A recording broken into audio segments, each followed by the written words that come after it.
फसवणूक इत्यादीद्वारे बेकायदेशीर धर्मांतरणापासून संरक्षण करण्याकरता हे विधेयक आहे। या कायद्यातल्या तरतुदीचं जर उल्लंघन करून त्या ठिकाणी एखाद्याचं धर्मांतरण केलं असेल, अशा पद्धतीनं झालेलं धर्मांतरण हे नल अँड वॉइड होईल।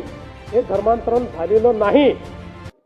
लग्न झाल्यानंतर विच्छेद होतो आणि विच्छेद झाल्यानंतर त्या ठिकाणी नेमकं काय करायचं या संदर्भात न्यायालयाने वेळोवेळी दिलेल्या निर्णयाच्या आधारावर आपण या कायद्यामध्ये ही तरतूद केलेली आहे की केवळ बेकायदेशीर धर्मांतराच्या प्रयोजनासाठी केलेला कुठलाही विवाह न्यायालयाद्वारे शून्यवत व निरर्थक असल्याचे घोषित करण्यात येईल।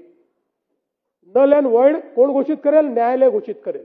न्यायालयाच्या माध्यमातून तो नल अँड वॉइड घोषित होईल।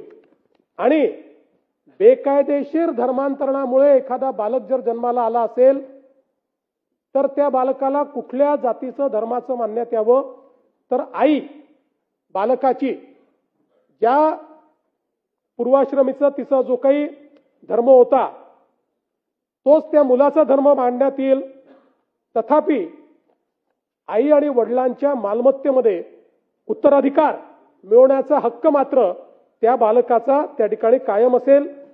आणि भारतीय नागरिक संहिता 2023च्या कलम 144च्या तरतुदीनुसार मेंटेनन्स करता ते हकदार असतील। यासोबत कस्टडी जी आहे बाळाची ती आईकडे असेल।